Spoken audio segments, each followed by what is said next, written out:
What's up? Rasati out here in Singapore, and I'm so glad to be back here. Actually wanted to talk about the fact that we want to say no sometimes, right? Because everybody knows the minute you say no to somebody, that's when their true colors flare up. You get to know who they really are in those moments. But I feel bad about that because I want to know how many of you have had the guts to say no to somebody. I know a lot of us, even me, growing up, I didn't want to say no to nobody.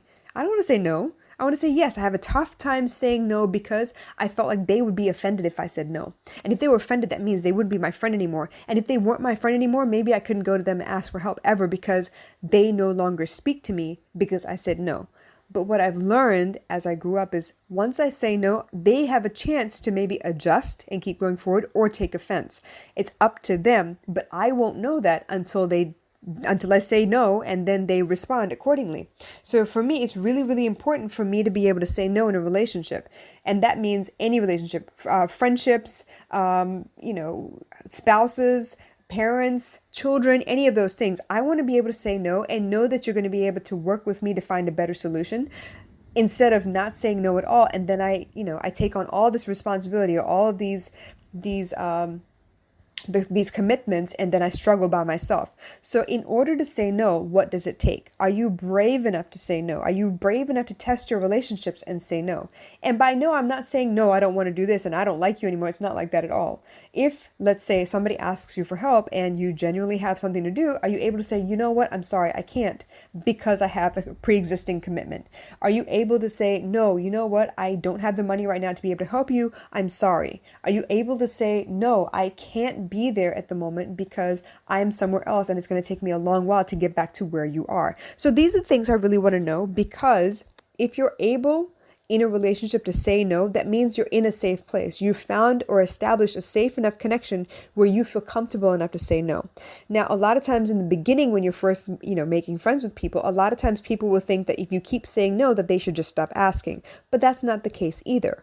They need to be able to ask you more questions to be able to see if this is something in general that you really can't help with, or if there is maybe it's work, your office times are crazy. Maybe you're on shift work or whatever, and whenever they keep asking you, it just happens to be that you're on shift work.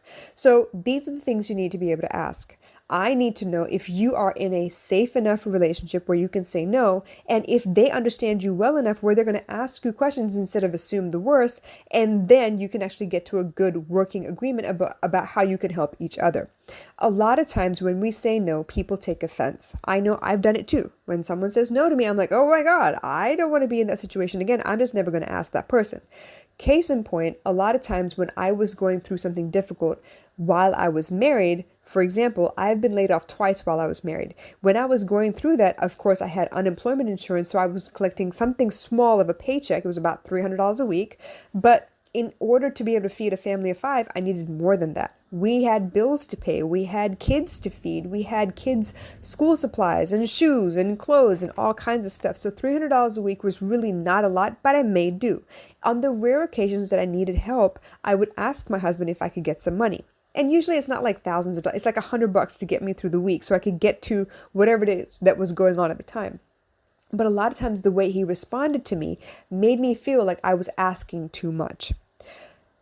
In those moments, I got offended. It's not that he said no, it's the way he responded. He would say, yeah, fine, but I need to take note of all the times you ask me for money because you ask me for money all the time. Now, he made a blanket statement that made it seem like I was constantly asking for money, which I was not. Maybe once a month at the most was when I would ask him for maybe an extra $100 to be able to get my stepdaughter's hair done, right? So in order for me to be able to ask him, I needed to feel safe.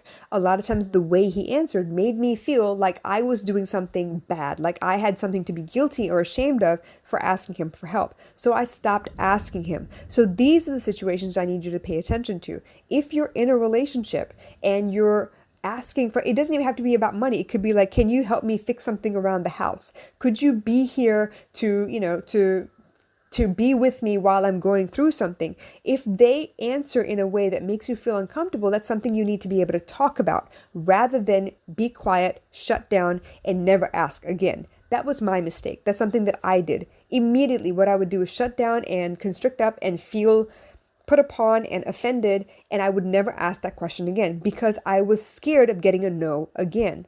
Instead, what I should have done is ask him, hey, well, If you think this is too much money, what is it a fair amount of money? Do you need to know exactly what I'm spending it on? Do you think that I'm spending it on frivolous things? We need to talk about these things. But for the most part, even when I asked him if we could talk, it was not something he wanted to discuss because he felt like I was burdening him by even asking. So, a lot of times, if you cannot express your feelings about a situation, if you're not able to say no, or if you feel like you're being offended, or if you feel offended by the way they respond to you when you do ask for help, that's something you need to speak more about, not less. Because the less you speak, the more space you give between the two of you where you're not really connected anymore. This is where we lose intimacy. The less we talk about, the less we feel safe talking about means you're going to double think. You're going to check twice. You're going to think twice before you open your mouth again to ask for anything. It might not even be for help. It may even be like, can we go spend some time together? And you'd be afraid to ask. So I would rather encourage you to test your relationships early, to speak to each other more, to discuss as many things as possible, because the more you know about the other person, the better it is for you anyway. And the more they know about you, the better they would feel about asking you for help in the future. So communication is key. And a lot of times you learn more from a no than you do from someone agreeing to what you need immediately. A lot of times, if they can't give you exactly what you need, they can give you maybe half or a portion of it. That's something you get to learn as well, which means maybe they don't have the skill set, or maybe they don't have the time like you need them to have the time. Maybe it's something where they're worried about, giving too much. It could be anything, but this is grounds for you to be able to discuss things and get to know each other a little bit better. A lot of times our beliefs from our childhood, our relationships of our parents, of the people that we grew up around, shape the way we expect dynamics to work in our own relationships. And it's not until you talk about what you know and are comfortable with, and they talk about what they know and they're comfortable with, that you can actually compare notes and see where you can create a hybrid for your own relationship. Now, if you need any help with that, you want any advice, you want to talk about how you create or collaborate on creating this new hybrid type of relationship, please hit me up. Drop me comments, your questions, anything, DM me, and we'll talk about a game plan on how we can teach you how to get the skills you need to be able to create the kind of lifestyle you really, really want. Because honestly, human relations is what I live for. Teaching people how to relate to each other is what I enjoy the most, because nothing feels better than for me to see you enjoy the relationships that you're around rather than suffer from them because you can't say what you want to say the most. All right, you guys, I'm going to call it a day, but I will talk to you again soon. Bye.